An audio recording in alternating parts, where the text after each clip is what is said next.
Muy bien. Así que bueno, encontramos la ley de Hubble, ¿no? Que ahora vemos que vale para objetos que no están muy lejos o que están mucho más cerca que la distancia de Hubble, ¿no? Ahora vamos a volver un poquitito, digamos, a algunas cuestiones históricas en el estilo de las primeras clases, pero ya con este conocimiento que ya tenemos incorporado, ¿no? Eh,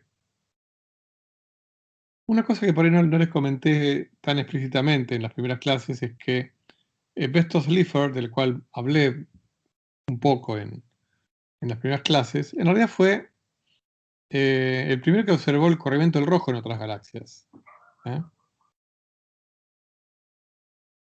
Pero lo que pasa es que no, en una época, estamos hablando de la década del 10, que no había suficientes galaxias, o sea, primero que no había forma de determinar distancias de esas galaxias, con lo cual Slipher jamás podía haber encontrado la ley de Hubble en la década del 10, en 1910, ¿no? En ese momento estaba en el observatorio Lowell en Flagstaff, está en Arizona, y siguió haciendo sus investigaciones, ¿no? Con el corrimiento del rojo, a punto que en 1922 llegó a listar 41 nebulosas espirales y sus corrimientos del rojo. De esas 41, 36 tenían corrimientos positivos, o sea, indicando aparentemente que estaban alejando. En una época en donde, acuérdense, todavía nadie hablaba de expansión del universo. Entonces, 1922, ¿qué tenemos? Alberto Slipher diciendo, eh, encontré 41, el corrimiento rojo de 41 nebulosas espirales, o sea, galaxias, de las cuales 36 tienen corrimiento al rojo y 5 corrimiento al azul, o sea, un redshift negativo. Los positivos iban hasta 0,006, o sea, muy chiquitito. Hoy en día sabemos que eso significa que están, entre comillas, cerca, ¿no? Y los 5 negativos de hasta menos un milésimo, menos 0,001. Este último correspondía a la galaxia de Andrómeda. Claro, un milésimo tiene, digamos, un milésimo significa que más o menos Andrómeda se está acercando a nosotros a un milésimo de la velocidad de la luz. O sea, 300 kilómetros por segundo. ¿Mm? Muy bien, eso es lo que se tenía en 1922. Una curiosidad, la mayoría de estas galaxias están alejando. Esto aparece, está lista en un libro de Eddington, un clásico de Eddington, llamado La teoría matemática de la relatividad, su segunda edición de 1924, ¿no? Muy bien, por otro lado, otros cosmólogos, Wirtz y Ludmark, entre 1918 y 1925,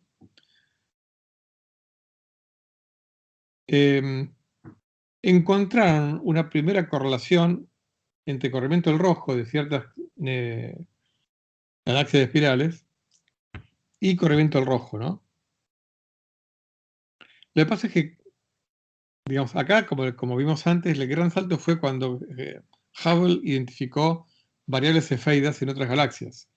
Aquí lo que tenían Wind y Ludmark eran comparar, vamos en 1923, 1924, por ahí, comparar luminosidades aparentes o bien diámetros angulares, ¿no?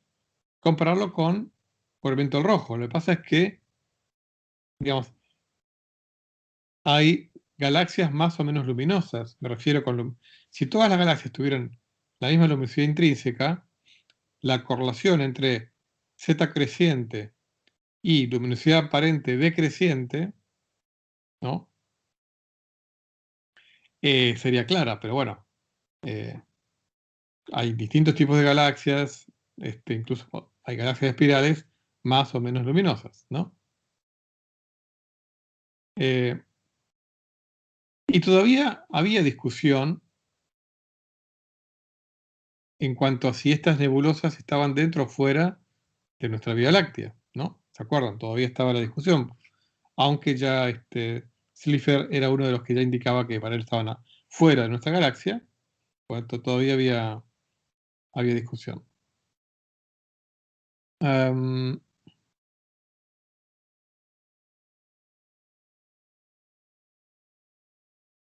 Y bueno, y aparte, teniendo en cuenta el tema de las velocidades peculiares, ¿no? De las galaxias, que muchas de ellas eran del mismo orden de magnitud de lo que iba a ser el corrimiento del rojo cosmológico, ¿no? Con lo cual mucho menos permitía encontrar una relación lineal entre distancia, que aunque no se conocía, aunque sea distancia relativa, o sea, me refiero a comparar luminosidades aparentes con el corrimiento del rojo, ¿no?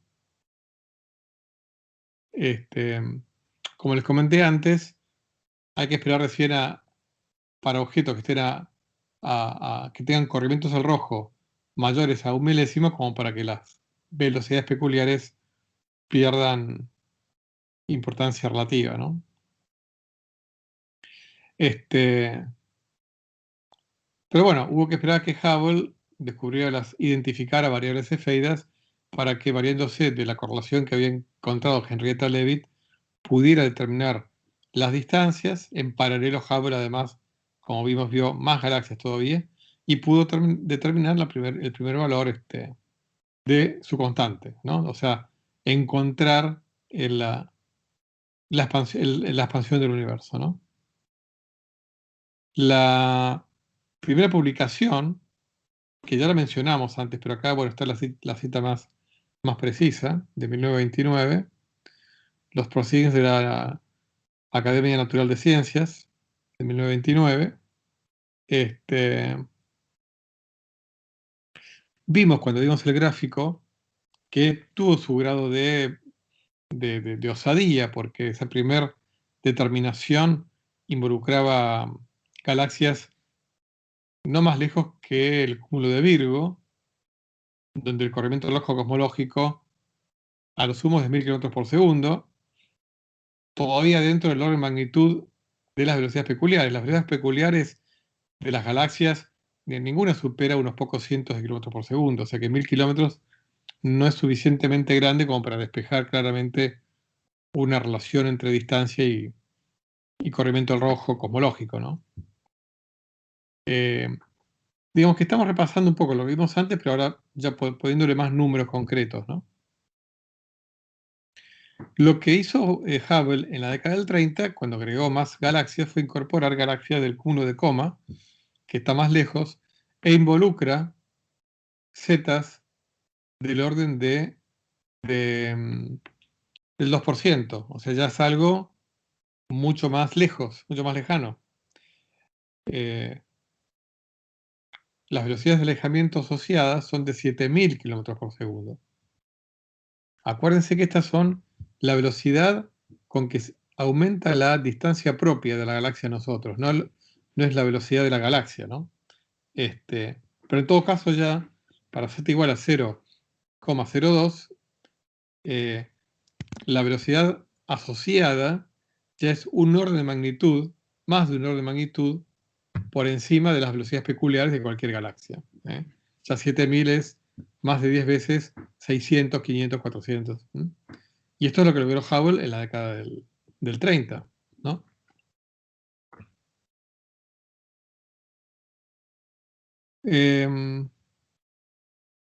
Muy bien. Hay una línea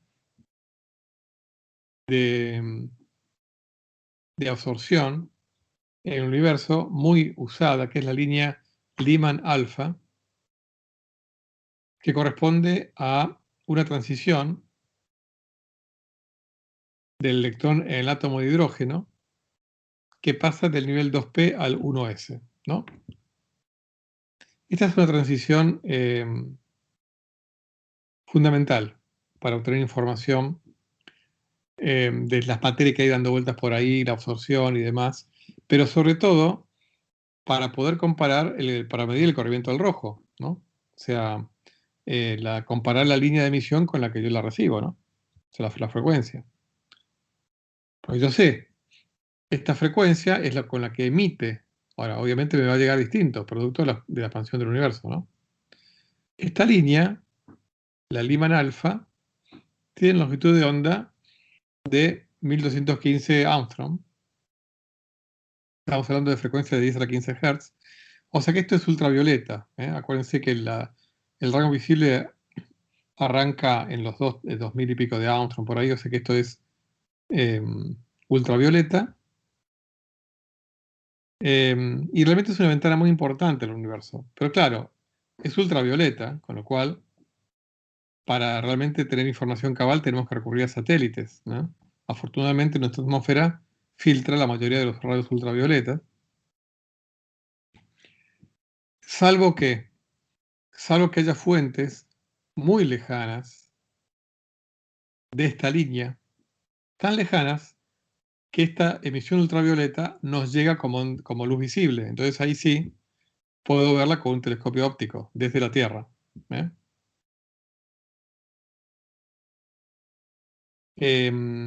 ¿Se acuerdan, bueno, de la carrera, lo que es la estructura fina, que tiene que ver con la interacción espín-órbita del electrón, en donde las líneas se dividen en dobletes, ¿no? Debido a los dos estados de spin del electrón.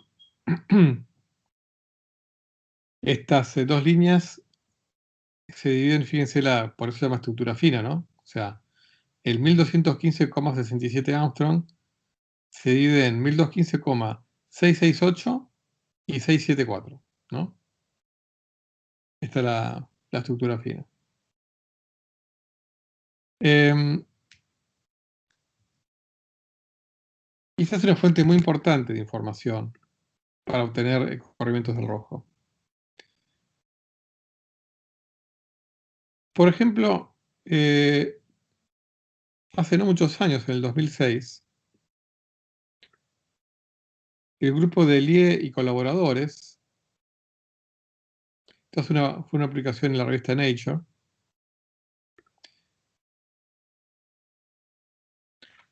midieron hasta ese momento el objeto más lejano medio hasta en toda la historia, ¿no? Este objeto lo midieron utilizando un telescopio reflector de 8 metros de diámetro, el más importante del Observatorio Nacional de Japón, que en realidad está ubicado en Hawái, en el Mauna Kea, que es un monte, un volcán apagado. El Observatorio Mauna Kea, que, bueno, el telescopio este se llama Subaru y pertenece al Observatorio de Japón, ¿no? Que les cuento que Subaru es el nombre en japonés de las Pléyades. Así que eso por el que no sabe, porque bueno, Subaru es un nombre conocido, ¿no? Por una marca de autos y demás.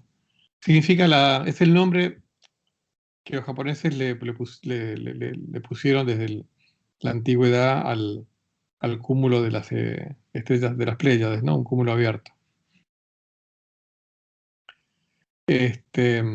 Bueno, detectaron, fíjense, ¿no? El tremendo corrimiento del rojo. La línea Lyman alfa la identificaron, pero en 9682 Armstrong. O sea, eh, ya directamente del otro lado más allá del espectro visible. O sea, una emisión que es ultravioleta la detectaron como una emisión infrarroja. El corrimiento rojo dio 6,96.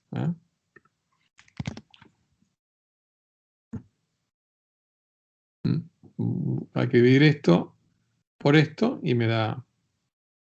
O sea que cuando este objeto emitió esa luz, el universo era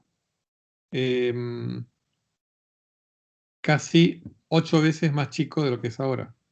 Acuérdense que 1 más z es básicamente A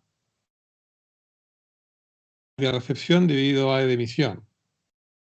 O sea que esto es 7, 1 más 7, 8. El universo era 8 veces más chico cuando esta luz fue emitida.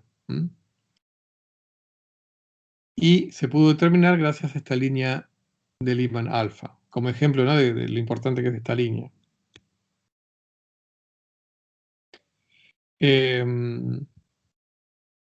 Hay mucha incertidumbre.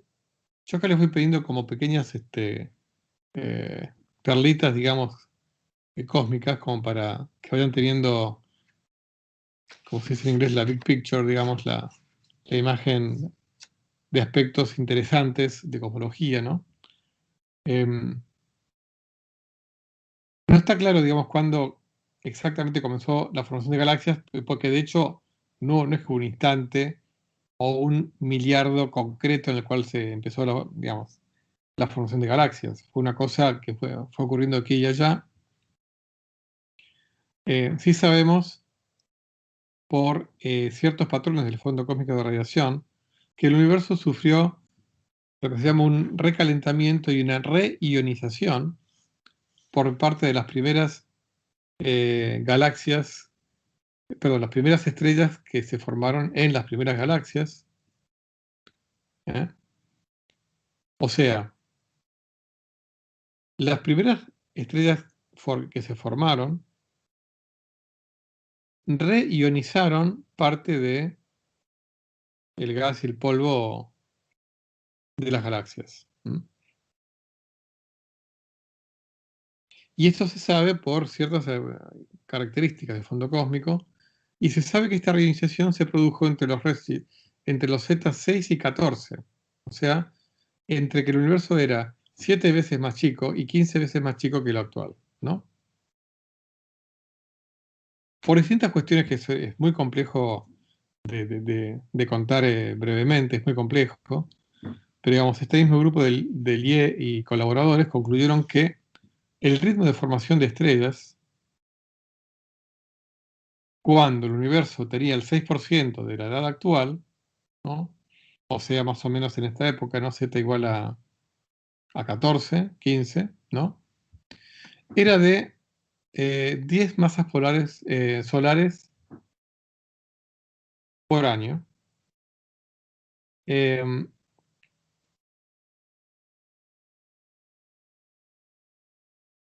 y además, en esa época, la densidad numérica de galaxias, no en esta aproximación Z igual a 7, por los conteos de galaxias para estos corrimientos de rojo altos, parece ser menor a la actual, ¿no? La densidad numérica de galaxias. Perdón, no la actual, sino un cachito después en Z. O sea, del 18 al 30% de la densidad en Z igual a 6,6. Esto es información recabada en los últimos 15 años. Esto indica que el universo era 7 veces y media más chico y que era 8 veces más chico, se formaron muchas de las estrellas, ¿no?, del universo. Esto es otro dato importante. Lo que pasa es que, bueno, este rango involucra varias decenas de millones de años, ¿no? Entre Z igual a 6,6 y 7 involucra, ahora no me acuerdo de memoria, pero involucra unas cuantas decenas de millones de años.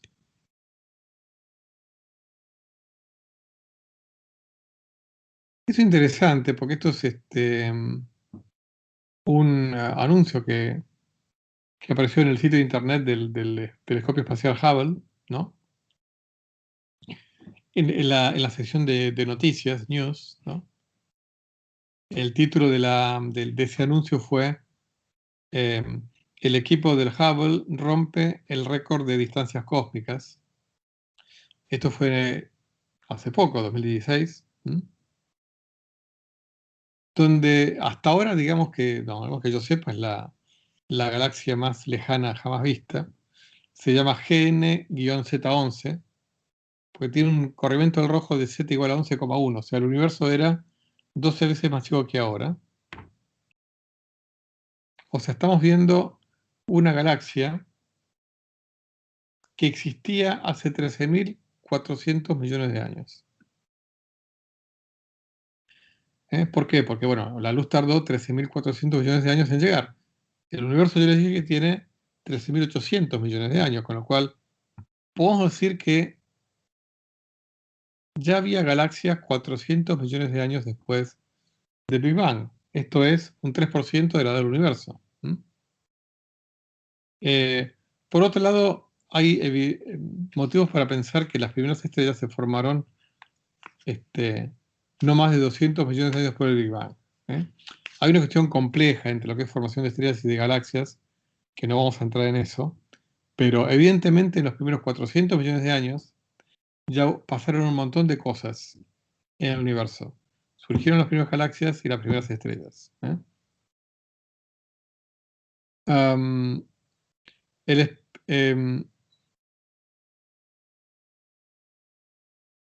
Se utilizó, por un lado, imágenes del Hubble y, por otro lado, imágenes del Spitzer, que es otro observatorio satelital, nada más que el Spitzer apunta, digamos, en la región de infrarrojo. Una galaxia pequeña, una galaxia 25 veces más pequeña que la Vía Láctea, una masa de alrededor de 1.000 millones de veces 2.000 millones de masas solares. Quizá esta galaxia seguramente fue creciendo con el correr del tiempo. O sea, hoy estamos viendo cómo era en su infancia. No tenemos ni idea, ni jamás vamos a poder saber cómo es hoy, entre comillas. O sea, hoy. Cómo es hoy, digamos, va a tardar en llegar hasta nosotros peor, no 13.400 millones de años, mucho más, ¿no? ¿Por qué? Y porque esto es el tiempo que tardó la luz en recorrer la distancia. Pero como les dije en otra clase, eh, el primer año luz que recorrió, ¿no? Ese primer año luz ahora mide 12 años luz. Está z igual a 11. O sea que el primer año luz que viajó la luz, ese trayecto ahora mide 12 años luz. Y si uno hace la cuenta, que uno lo puede hacer para un modelo concreto de universo, y ustedes van a tener las herramientas como para hacerla, de hecho ya la tienen, digamos, sabiendo cuál es la función ADT, podrían calcularlo. Digamos, teniendo en cuenta, digamos, utilizando el modelo cosmológico más aceptado, de cómo la función para el factor de escala en función del tiempo, con esta mezcla que les comenté en las primeras clases de 70% de energía oscura, etc. La distancia a la que está esa galaxia actualmente es de 32.100 millones de años luz. O sea, esta galaxia está a 32.000 millones de años luz, pero la luz tardó 13.400 millones de años en llegar. Esta es la paradoja, que no es una paradoja, se puede explicar perfectamente.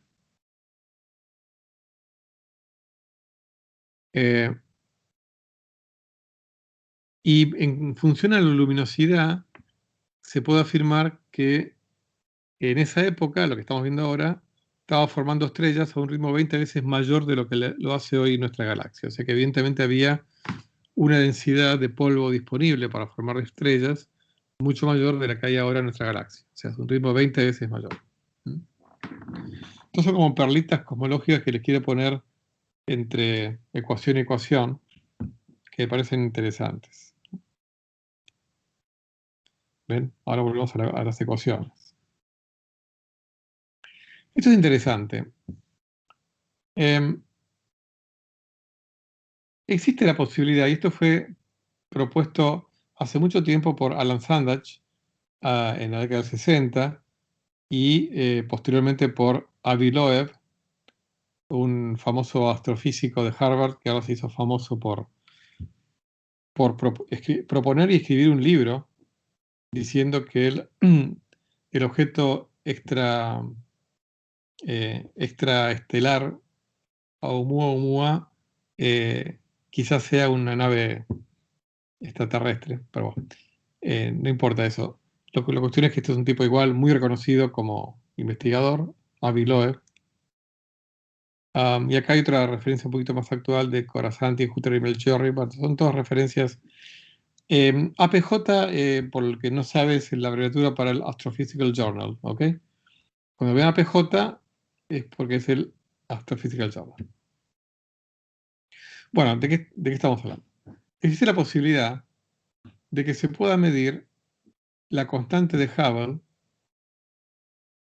en tiempos anteriores al actual. ¿Y cómo? Midiendo el cambio del corrimiento del rojo de un objeto que esté lejano a lo largo de, por ejemplo, 10 años, ¿no? Y ver si digamos, si esas líneas, como la lima al alfa o lo que sea, el corrimiento ese cambia con el tiempo, ¿ok? Entonces, ¿cómo se hace eso, no? Pasa que, bueno, es muy difícil medirlo, pero bueno, agarramos la ecuación 7.1, ¿no?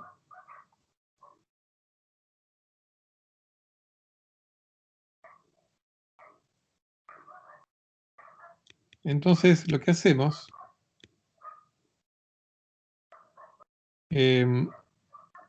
derivamos respecto del tiempo de observación. O sea que lo derivamos respecto de nuestro tiempo, ¿no?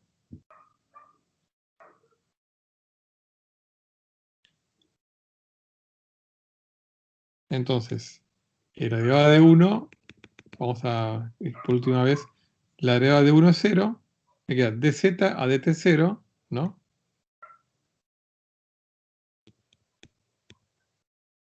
Es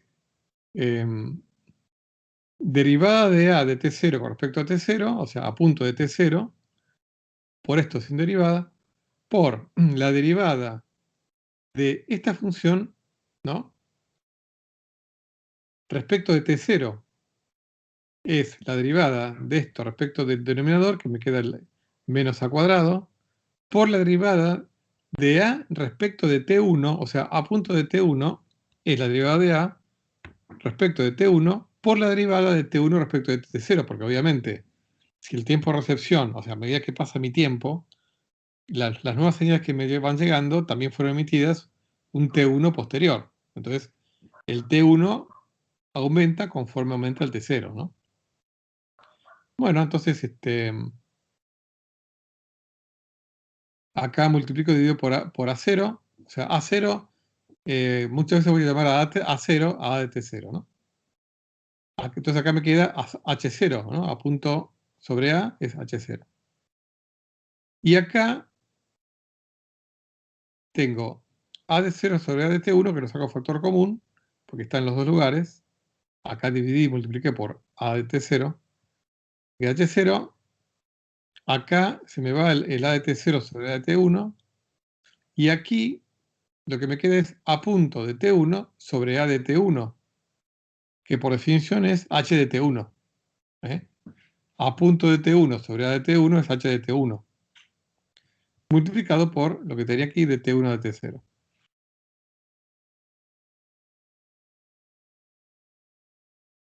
Muy bien.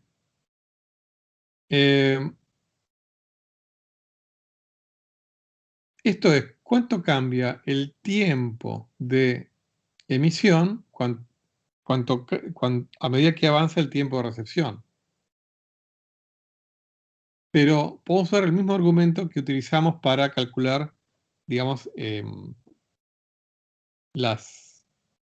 tema de las crestas y de cómo cambia el intervalo de recepción de dos crestas sucesivas. La ecuación 6.3 tenía que ver con el razonamiento que hicimos para deducir el corrimiento del rojo, el corrimiento rojo cosmológico, que fue a partir de esto. Eso mismo lo podemos hacer acá. ¿eh? Donde, antes lo llamábamos delta T1, acá es diferencial T1, pero digamos es eso, cómo cambia el T1 cuando cambia el T0. ¿eh? Y que es igual, ¿se acuerdan? Al cociente de los factores de escala, ¿no? Entonces acá reemplazo A de T1 sobre A de T0, ¿no? Entonces, fíjense, si yo reemplazo esto acá me queda dz a dt0 igual a h0 por esto, que es 1 más z, por definición, ¿no? ¿Se acuerdan? Esto es 1 más z.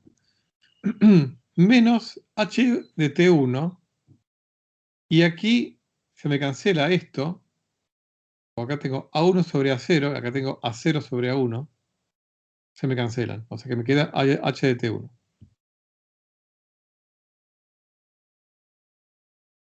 ¿No?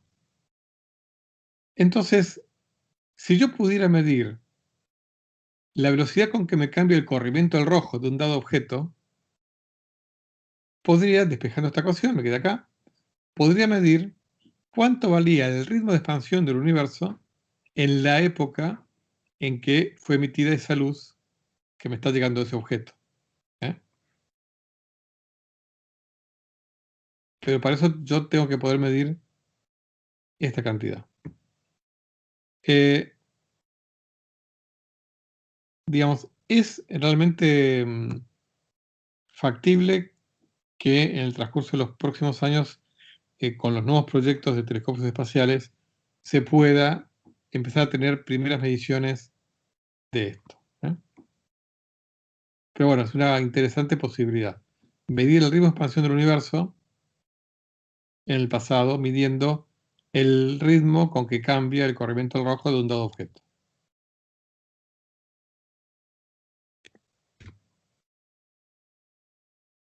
Muy bien.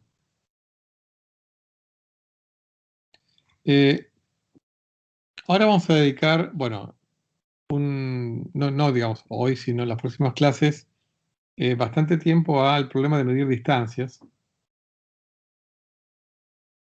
Y vamos a empezar a analizar cómo medir distancias para objetos relativamente cercanos, o sea, distancias para objetos cuyos zetas son pequeños. Esas distancias, medir esas distancias, junto con medir sus corrimientos al rojo, me va a permitir medir la constante de Hubble, ¿no? Como vimos por la ley de Hubble. Lo bueno, digamos, lo bueno de medir, digamos, en este rango que vamos a analizar a continuación, podemos despreciar los efectos de la curvatura del espacio-tiempo, porque se supone que la curvatura cosmológica, o se sabe que la curvatura cosmológica, en caso de haberla, es mucho mayor, digamos, que las distancias de los cúmulos más cercanos. Y por otro lado, los tiempos que involucran son mucho menores que los tiempos típicos, o sea, el tiempo de Hubble, ¿no? La inversa del ritmo de la constante de Hubble. Y por supuesto que estas mediciones son muy importantes para medir dicha constante, ¿no? Lo que se utiliza, digamos, para medir distancias más grandes que z chiquitos son lo que se llama las candelas estándar, ¿no? Standard candles en inglés, que son los objetos que tienen luminosidad intrínseca conocida, que le permite, conociendo su luminosidad aparente, determinar la distancia a la que están. Los objetos que se usan para medir distancias se suele clasificar en dos tipos: indicadores de distancias primarios e indicadores de distancias secundarios. Vamos a analizar ejemplos, digamos, los principales ejemplos de ambos conjuntos, ¿no?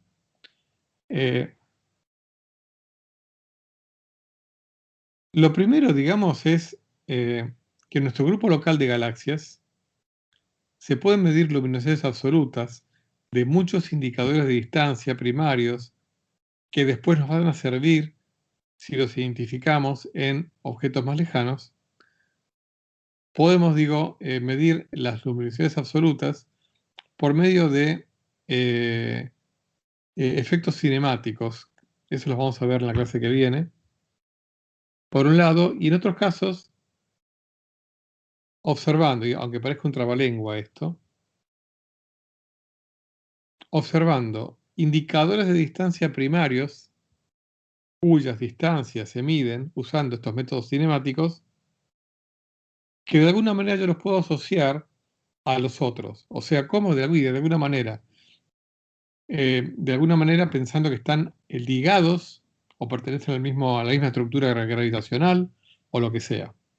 Por ahora, para ustedes, por ahí, esto que estoy diciendo parece chino básico, de qué me está hablando, de qué objetos me está hablando. Bueno, todo esto vamos a estudiarlo en las próximas clases, ¿no?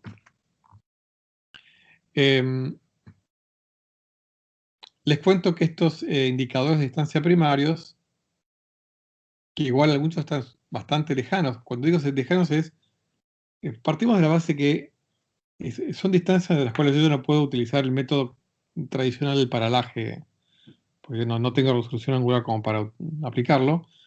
Entonces, indicadores de distancia primarios se usan hasta distancias del orden de 1% de corrimiento al rojo, ¿no? Con lo cual,